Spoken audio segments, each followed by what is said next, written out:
ಹಾಗೆ ಎಲ್ರಿಗೂ ನಮಸ್ಕಾರ. ಸೊ ಬಿಗ್ ಬಾಸ್ ನ ಇವತ್ತಿನ ಎಪಿಸೋಡ್ ನ ಮೊದಲ ಪ್ರೋಮೋ ಅಪ್ಲೋಡ್ ಆಗಿದೆ ಅಂಡ್ ಈ ಒಂದು ಪ್ರೋಮೋದಲ್ಲಿ ನೋಡ್ತಾ ಇದ್ದಾರೆ. ಸೊ ಇಲ್ಲಿ ನಮ್ಮ ರಿಷಾ ಅವರು ಸೊ ಗಿಲ್ಲಿ ಮೇಲೆ ಆಗಿರುವಂತ ಒಂದು ಇನ್ಸಿಡೆಂಟ್ ಚರ್ಚೆ ಮಾಡ್ತಿರುವಂತದ್ದು. ಅಂಡ್ ಇಲ್ಲಿ Sudeep sir okay big boss team ಒಂದು ಸಪರೇಟ್ ಆಗಿ ಒಂದು ಇನ್ನೊಂದು ಅಂದ್ರೆ ಆಪ್ಷನ್ ನ ತಗೊಂಡ್ ಬಂದಿದ್ದಾರೆ. ಸೊ ಈ ತರ ಏನಾದ್ರು ಒಬ್ಬರ ಮೇಲೆ ಒಬ್ಬರಿಗೆ ಈ ಮ್ಯಾನ್ ಹ್ಯಾಂಡ್ಲಿಂಗ್ ಆದ್ರೆ ಸೊ ನಾವು ಆಚೆ ಕಳ್ಸಲ್ಲ, ಬಿಕಾಸ್ ನಮ್ಗೆ ಇನ್ನೊಂದು ಇಲ್ಲಿ ಸೆಗ್ಮೆಂಟ್ ತಗೊಂಡ್ ಬರ್ತೀವಿ ಅನ್ನೋದಕ್ಕೋಸ್ಕರ ಇಲ್ಲ ಒಂದು ರೆಡ್ ಕಾರ್ಡು ಮತ್ತೆ ಯೆಲ್ಲೋ ಕಾರ್ಡ್ ಅಂತ ತಗೊಂಡ್ ಬಂದಿದ್ದಾರೆ.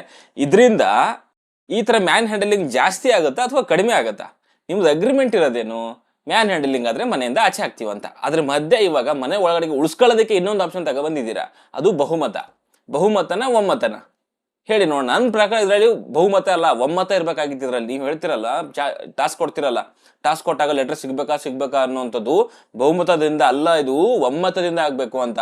ಅಷ್ಟು ಏನು 16-17 ಜನ ಇದ್ದಾರೆ, ಅದ್ರಲ್ಲಿ ಒಬ್ಬ ಕೂಡ ಇವ್ರನ್ನ ಆಚೆ ಕಳಿಸ್ಬೇಕು ಅಂತಂದ್ರೆ ಆಚೆ ಕಳಿಸ್ತಾ ಇರ್ಬೇಕು. ಇದು ಒಮ್ಮತದಿಂದ ಆಗ್ಬೇಕಾಗಿರುವಂತ ವಿಷಯ.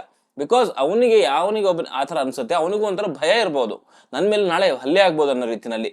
ನೀವು ಯಾವ್ದಕ್ಕೆ ಬಹುಮತ ಯಾವ್ದಕ್ಕೆ ಒಮ್ಮತ ಯೂಸ್ ಮಾಡ್ತೀರ ಅನ್ನೋದು ನಿಮಗೆ ಗೊತ್ತಿರ್ಬೇಕು. ಬಿಗ್ ಬಾಸ್ ಅವರಾಗಿ ನೀವು ಇದನ್ನ ಕಂಟ್ರೋಲ್ ಮಾಡಬೇಕು ಮ್ಯಾನ್ ಹ್ಯಾಂಡಲಿಂಗ್ ಅನ್ನೋದನ್ನ ಆದ್ರೆ. ಸೊ ಅದಕ್ಕೆ ಒಂದು ಸ್ಟ್ರಾಂಗ್ ಆಗಿರುವಂತ ಒಂದು ರೂಲ್ ತರಬೇಕು. ಆಲ್ರೆಡಿ ಇದೆ, ಏನು ಮ್ಯಾನ್ ಹ್ಯಾಂಡಲಿಂಗ್ ಆದ್ರೆ ಆಚೆ ಕಳಿಸ್ತೀವಿ ಅಂತ. ಅದ್ರ ಮಧ್ಯೆ ಆ ಒಂದು ಅಗ್ರಿಮೆಂಟ್ ನ ಲೂಸ್ ಮಾಡ್ಲಿಕ್ಕೆ ಸೊ ನೀವೇನ್ ಮಾಡ್ತಿದ್ರ ಇವಾಗ ಇಲ್ಲಿ ಇದಕ್ಕೆ ಇನ್ನೂ ಒಂದು ಆಪ್ಷನ್ ತಗೊಂಡ್ ಬರ್ತಿದ್ದೀರಾ. ಅಂದ್ರೆ ನೀವು ಚಿಕ್ಕ ಪುಟ್ಟದಾದ್ರೆ ಒಂದು ಮ್ಯಾನ್ ಹ್ಯಾಂಡಲಿಂಗ್ ಮಾಡ್ಬೋದು ಅಂತ. ಮನೆಯವರ ಒಂದು ಇದ್ರ ಮೇಲೆ ಡಿಸಿಷನ್ ಮೇಲೆ ನೀವು ಡಿಸೈಡ್ ಮಾಡ್ತೀರಾ. ಯಾಕಂದ್ರೆ ನಿಮಗೆ ತಾಕತ್ತಿಲ್ಲ, ನಿಮಗೆ ಆಚೆ ಹಾಕಕ್ ಆಗಲ್ಲ. ಶೋನ ಇಂಟ್ರೆಸ್ಟಿಂಗ್ ಆಗಿ ಮಾಡಬೇಕು, ಅದಕ್ಕೋಸ್ಕರ ಒಂದು ಆಪ್ಷನ್ ತಗೊಂಡ್ಬಂದಿದ್ದೀರಾ. ಅದಕ್ಕೇನು yellow card red card. Yellow card ಕೊಟ್ರೆ ವಾರ್ನಿಂಗ್ ಅಂತೆ, ರೆಡ್ ಕೊಟ್ರೆ ಶೋ ಇಂದ ಆಚೆ ಹಾಕೋದಂತೆ. ಅದೇ ಹೇಳ್ತಾ ಇಲ್ವಾ ನಾನು, ಅದರಲ್ಲಿ ಒಮ್ಮತ ಇರಬೇಕು, ಎಲ್ಲರೂ ಕೂಡ ಹೇಳ್ಬೇಕು. ಸೊ ವಾರ್ನಿಂಗ್ ಕೊಡೋಣ ಸದ್ಯಕ್ಕೆ ಈ ಸಾರಿ ಅಂತ. ಇವ್ರು ಏನ್ ಮಾಡ್ತಿದ್ದಾರೆ ಅಂದ್ರೆ ನನ್ನ ಪ್ರಕಾರ ಬಹುಮತದ ಮೇಲೆನೆ ಇದು ಮಾಡ್ತಿರೋವಂಥದ್ದು ಡಿಸಿಷನ್ ತಗೊಂತಿದ್ದಾರೆ. ನನ್ನ ಪ್ರಕಾರ ಹಿಂಗೆ ಆಗ್ಬಾರ್ದು. ಈ ವಿಷಯಕ್ಕೆ ಇಡೀ ಮನೆ ಒಮ್ಮತ ಇರಬೇಕು. ಒಬ್ರು ಬಂದು ಸೊ ಇಲ್ಲ ಅವ್ರನ್ನ ಆಚೆ ಹಾಕ್ಲೇಬೇಕು ಅಂತಂದ್ರೆ ಆಚೆ ಹಾಕ್ತಾ ಇರ್ಬೇಕು. ಈಗ ಏನಾಗುತ್ತೆ ಅಂದ್ರೆ ಫೇವರಿಸಮ್ ಸ್ಟಾರ್ಟ್ ಆಗ್ಬಿಡುತ್ತೆ. ಇವಾಗ ಇನ್ ಕೇಸ್ ಯಾರೋ ಒಬ್ರು ಸುದಿನೇ ಯಾರ ಮೇಲೆ ಹಲ್ಲೆ ಮಾಡ್ದ ಅಂತ ಇಟ್ಕೊಳ್ಳೋಣ. ಇವನ್ ಕಡೆಗೆ ಯಾರು ಎಷ್ಟು ಜನ ಇದ್ದಾರೆ, ಅಶ್ವಿನಿ ಕಡೆಗೆ ಇದ್ದಂಥವ್ರು ಏನ್ ಮಾಡ್ತಾರೆ, ಎಲ್ಲರೂ ಕೂಡ ಅವನಿಗೆ ಯೆಲ್ಲೋ ಕಾರ್ಡ್ ಕೊಡಕ್ಕೆ ಸ್ಟಾರ್ಟ್ ಮಾಡ್ತಾರೆ. ಸೊ ಇದು ಹೆಂಗಾಗುತ್ತೆ? ಇದು ನಿಮ್ಮ ಹತ್ರ ಆಲ್ರೆಡಿ ಅಗ್ರಿಮೆಂಟ್ ಇದೆ, ಪ್ರತಿಯೊಂದು ಇದೆ. ಓಕೆ ಇವತ್ತೇನೋ ಫ್ರೆಂಡ್ಲಿಯಾಗಿ ಹೊಡೆದ್ಲು ಎಲ್ಲ ಓಕೆ, ನಾಳೆ ಇನ್ನೊಂದು ಬಾರಿ ಏನೊಂದು ಬೇರೆ ರೀತಿ ಏನಾರ ಆದ್ರೆ ಏನ್ ಕತೆ? ನೀವ್ ಹೆಂಗೆ ಡಿಸೈಡ್ ಮಾಡ್ತೀರಾ ನೀವು? ಆಮೇಲೆ ಯೆಲ್ಲೋ ಕಾರ್ಡು ಇದು ಯಾರು ರೆಡ್ ಕಾರ್ಡು ಇದು ಹೊಡೆದ ಆದ್ಮೇಲೆ ಹೇಳುವಂಥದ್ದಲ್ಲ, ಗೇಮ್ ಸ್ಟಾರ್ಟ್ ಆಗೋಗಿದೆ ಆಲ್ರೆಡಿ. ನೀವು ಗೇಮ್ ಸ್ಟಾರ್ಟ್ ಮಾಡೋಕ್ಕಿಂತ ಮುಂಚೆನೇ ಹೇಳ್ಬೇಕಾಗಿತ್ತು. ನೀವು ಬಿಗ್ ಬಾಸ್ ಟಾಸ್ಕ್ ಕೊಟ್ಟಾದ್ಮೇಲೆ ಏನಾದ್ರು ಒಂಚೂರು ಆ ಒಂದು ರೂಲ್ಸ್ ಬುಕ್ ಅಲ್ಲಿ ಇರೋದನ್ನ ತಿರ್ಚಿದ್ರೆ ಕ್ಲಾಸ್ ತಗೊಂತೀರಾ? ಇಲ್ಲ ಅಂದ್ರೆ ಸುದೀಪ್ ಅವರು ಬಿಗ್ ಬಾಸ್ ಅವ್ರು ಬಂದು ಅದರಲ್ಲಿ ಹಿಂಗಾಗಿದೆ ಅಂತ ಹೇಳ್ತಾರೆ, ಟಾಸ್ಕ್ ಅಲ್ಲಿಗೆ ಸ್ಟಾಪ್ ಮಾಡ್ತಾರೆ. ನೀವ್ ಯಾಕೆ ಹಿಂಗೆ ಸೆಂಟ್ರಲ್ಲಿ ಯೆಲ್ಲೋ ಕಾರ್ಡು ಇದು ಯಾವ್ದು ರೆಡ್ ಕಾರ್ಡ್ ತಗೊಂಡ್ ಬರ್ತಿದ್ದೀರಾ? ನಂಗೆ ಅರ್ಥನೇ ಆಗ್ಲಿಲ್ಲಪ್ಪ ನನಗೆ. ಅವ್ರಿಗೆ ಮನ್ಸಿಗೆ ಬಂದಂಗೆ ಚೇಂಜ್ ಮಾಡ್ಕೊತಾ ಇರ್ತಾರೆ. ಅದೇ ಹೇಳಿದ್ರಲ್ಲ ಅಲ್ಲಿ ಏನೋ ಒಂದು ಹುಡುಗಿಗೆ ಏನೋ ಹೊಡೆದಿದ್ದಿದ್ರೆ ಏನೇನಾಗಿರ್ಬೋದು ಅಂತ. ಏನಾಗಿರೋದು? ಹೊರಗಡೆ ಇದ್ದಂತ ಮಹಿಳಾ ಆಯ್ಕೆಗಳೆಲ್ಲನೂ ಬೀದಿಗೆ ಬಂದಿರೋರು, ಇಲ್ಲಾಂದ್ರೆ ಪೊಲೀಸ್ ಸ್ಟೇಷನ್ಗೆ ಹೋಗಿರೋರು ಕಂಪ್ಲೇಂಟ್ ಕೊಡ್ಲಿಕ್ಕೆ. ಏನೂ ತಗೊಂಡಿಲ್ಲ ಡಿಸಿಷನು ಅಂತ ಬಿಗ್ ಬಾಸ್ ಮನೆ ಒಳಗಡೆಗೆ. ಗಂಡಸರಿಗೆ ಹೊಡೆದ್ರೆ ಯಾಕೆ ಕೇಳ್ತಾರೆ? ಕೇಳಿ ನೋಡೋಣ ಏನೊಂದು ಕತೆ ಅಂತಿದ್ರದ್ದು. ಹೇಳ್ತಿದ್ದಾರೆ, ಪ್ರೋಮೋ ಅಪ್ಲೋಡ್ ಆಗಿದೆ, ನೋಡಿದ್ರೆ ಅನ್ಕೊಂತೀನಿ. ಸೊ ಪ್ರೋಮೋ ಸ್ಟಾರ್ಟಿಂಗ್ ಅಲ್ಲಿ ಒಬ್ಬರ ಮೇಲೆ ಕೈ ಎತ್ತಿದ್ರೆ ಅದು ಬಿಗ್ ಬಾಸ್ ಮನೆಯಲ್ಲಿ ಸೊ ಓಕೆ ಇಲ್ಲ ಅಂತ ಹೇಳ್ತಿದ್ದಾರೆ.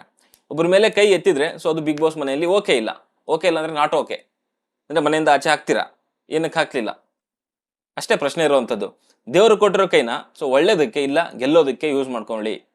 ಹೌದು, ನೀವು ಹೇಳಿರೋ ಮಾತು ಕರೆಕ್ಟ್ ಇದೆ. ದೇವ್ರು ಕೊಟ್ಟಿರೋ ಕೈನ ಒಂದು ಒಳ್ಳೇದ್ ಮಾಡ್ಲಿಕ್ಕೆ ಯೂಸ್ ಮಾಡ್ಬೇಕು, ಇಲ್ಲ ಅಂತಂದ್ರೆ ಗೆಲ್ಲೋದಕ್ಕೆ ಯೂಸ್ ಮಾಡ್ಕೊಬೇಕು.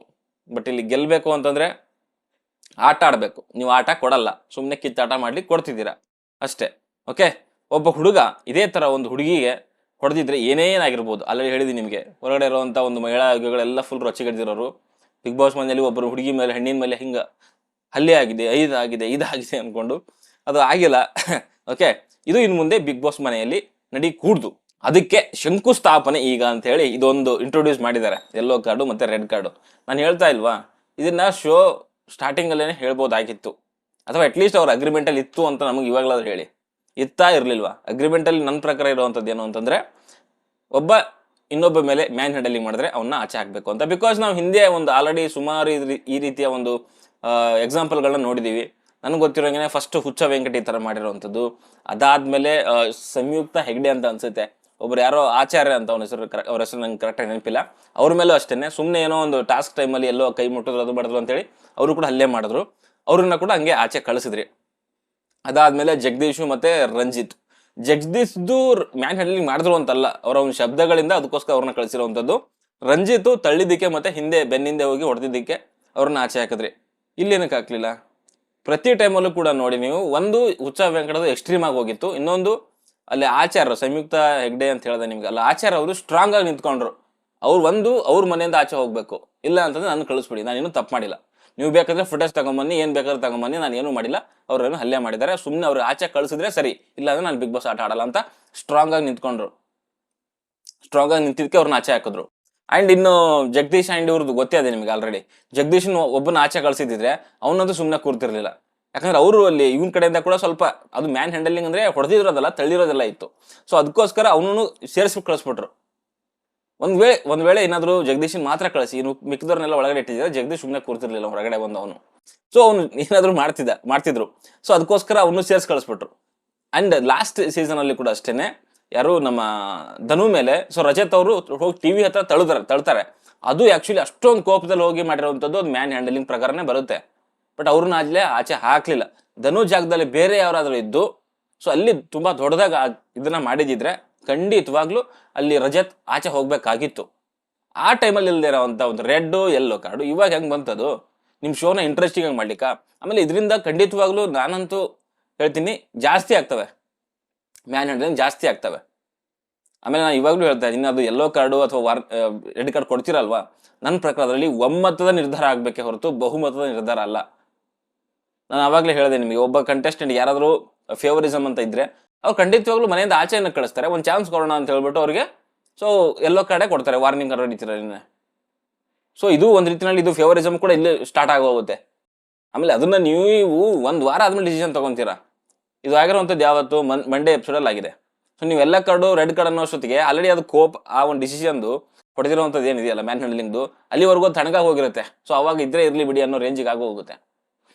ಆಮೇಲೆ ಈ ಸರಿ ಆಗಿರುವಂಥದ್ದು ಚಿಕ್ಕದೇ ಇರ್ಬೋದು ಇನ್ಸಿಡೆಂಟ್, ರಿಷಾ ಹೊಡೆದಿರುವಂಥದ್ದು ಗಿಲ್ಲಿಗೆ. ನಾಳೆ ಇನ್ನೊಂದು ದೊಡ್ಡದಾಗಲ್ಲ ಅಂತ ಏನು ಅವಾಗಲೂ ಹಾಗೆ ಸೇಮ್ ಡಿಸಿಷನ್ ತಗೊಂತೀರಾ ನೀವು? ನನ್ನ ಪ್ರಕಾರ ಇದ್ರಲ್ಲಿ ಗಿಲ್ಲಿ ಜಾಗದಲ್ಲಿ ಬೇರೆ ಯಾರಾದ್ರೂ ಇದ್ದಿದ್ರೆ, ಅಥವಾ ಗಿಲ್ಲಿ ಜಾಗದಲ್ಲೇ ಈ ರಿಷಾ ಅವರು ಇದ್ದಿದ್ರೆ ತುಂಬಾ ದೊಡ್ಡ ರಂಪಾಟಾಗಿ ಹೋಗಿರೋದು ಇದು. ಲಾಸ್ಟ್ ಟೈಮ್ ಯಾರದು ಭವ್ಯ ಯಾರಿಗೆ ನಮ್ಮ ಹನುಮಂತ ಹೊಡೆದ್ರು, ಅಲ್ಲೂ ಕೂಡ ಏನು ಮಾಡಲಿಲ್ಲ ನೀವು. ಏನು ಅವಾಗ ಯಾಕೆ ಇಂಟ್ರೊಡ್ಯೂಸ್ ಮಾಡಲಿಲ್ಲ ಈ ರೆಡ್ ಮತ್ತೆ ಗ್ರೀನು? ಇವಾಗ ಏನಕ್ಕೆ ಯೂಸ್ ಮಾಡ್ತಿದ್ದೀರಾ? ಹಂಗಂದ್ರೆ ಈ ಭವ್ಯ ಹನುಮಂತ ಹೊಡೆದಿರೋ ಇದು ಮತ್ತೆ ಧನು ಮೇಲೆ ರಜತ್ ಮಾಡಿರುವಂಥದ್ದು, ಇವಾಗ ರಿಷಾ ಮೇಲೆ ರಿಷಾ ಗಿಲ್ಲಿ ಮೇಲೆ ಮಾಡಿರುವಂಥ ಲೆವೆಲ್ಗಾದ್ರೆ ಓಕೆ. ಇದು ಈ ಮ್ಯಾನ್ ಹ್ಯಾಂಡಲಿಂಗ್ ಅಲ್ಲ. ಇದು ಸುಮಾರು ಜನ ಅದನ್ನು ನೋಡ್ತಿದ್ದೆ, ಇದು ಯಾವ ಮ್ಯಾನ್ ಹ್ಯಾಂಡಲಿಂಗ್ ಅವರು ಹಂಗೆ ಹಿಂಗೆ ಅಂತ. ಮ್ಯಾನ್ ಹ್ಯಾಂಡಲಿಂಗ್ ಅಂದ್ರೆ ನಿಮ್ಮ ಪ್ರಕಾರ ಯಾವ್ದು ಹೇಳಿ ನೋಡೋಣ? ತಲೆ ಹೊಡೆದ್ರೆ ಮ್ಯಾನ್ ಹ್ಯಾಂಡಲಿಂಗಾ? ಯಾವ್ದು ಅಂತ ಕರೆಕ್ಟಾಗಿ ಒಂದು ಲಿಸ್ಟ್ ಮಾಡ್ಕೊಂಡ್ಬಿಡಿ ಅಗ್ರಿಮೆಂಟ್ ಅಲ್ಲಿ. ಸೊ ಇದು ಮ್ಯಾನ್ ಹ್ಯಾಂಡಲಿಂಗು, ಇದು ಅಲ್ಲ. ಸೊ ನಿಮಗೇನು ಅನ್ಸುತ್ತೆ? ಸೊ ನನಗೆ ಅನ್ಸಿರೋದನ್ನ ಹಂಚ್ಕೊಂಡಿದ್ದೀನಿ. ನನ್ನ ಪ್ರಕಾರ ಓಕೆ, ನೀವು ಇಟ್ಕೊಂತೀರಾ ಇಟ್ಕೊಳ್ಳಿ, ತೊಂದರೆ ಇಲ್ಲ. ಇವಾಗ ಆಲ್ರೆಡಿ ಅಪ್ಡೇಟ್ ಬರ್ತಿರೋ ಪ್ರಕಾರ ಏನು ಅಂತಂದ್ರೆ, ಸೊ ರಿಷಾಗೆ ಒಳಗಡೆನೆ ಇಟ್ಕೊಂಡಿದ್ದಾರೆ, ಒಂದು 24 hours ಏನೋ ಜೈಲಲ್ಲಿ ಇಟ್ಟು, ಸೊ ಅಲ್ಲಿಂದ ಅವ್ರನ್ನ ಬಿಗ್ ಬಾಸ್ ಮನೆ ಒಳಗಡೆಗೆ ತಗೊಂತಾರೆ. ಜೊತೆಗೆ ಡೈರೆಕ್ಟ್ ಆಗಿ ನಾಮಿನೇಟ್ ಮಾಡಿದ್ದಾರೆ ಅಂತ. ನಾಮಿನೇಟ್ ಮಾಡೋವಂಥದ್ದು ಏನಿದ್ರು ಹೊಸದೇನಲ್ಲ, ಅವ್ರು ಹೆಂಗಿದ್ರು ನಾಮಿನೇಟ್ ಆಗ್ತಾನೆ ಇದ್ರು. ಇವ್ರು ಡೈರೆಕ್ಟ್ ಆಗಿ ನಾಮಿನೇಟ್ ಮಾಡಿಲ್ಲ ಅಂದ್ರೂ ಕೂಡ ಸೊ ಅಲ್ಲಿ ಮನೆಯವ್ರು ಹೆಂಗಿದ್ರು ಅವ್ರನ್ನ ಸೋಮವಾರ ಎಪಿಸೋಡ್ ನಾಮಿನೇಟ್ ಮಾಡ್ತಾನೆ ಇದ್ರು. ಅದಕ್ಕೆ ಬೇರೆ ಏನಾದ್ರು ಕಾರಣ ಕೊಟ್ಟು 24 hours ಯಾವ್ದಿದು ಜೈಲಂತೆ, ಯಾವ್ದು ಪರಪ್ಪನ ಆಗ್ರಹನ ಇಲ್ಲ ಬಳ್ಳಾರಿ ಜೈಲ, ಆ ಜೈಲಲ್ಲಿ ಬಂದ್ಬಿಟ್ಟು ನಿಮಗೆ ಅವ್ರಿಗೆ ಶಿಕ್ಷೆ ಕೊಡ್ತಿದ್ರ ನೀವು.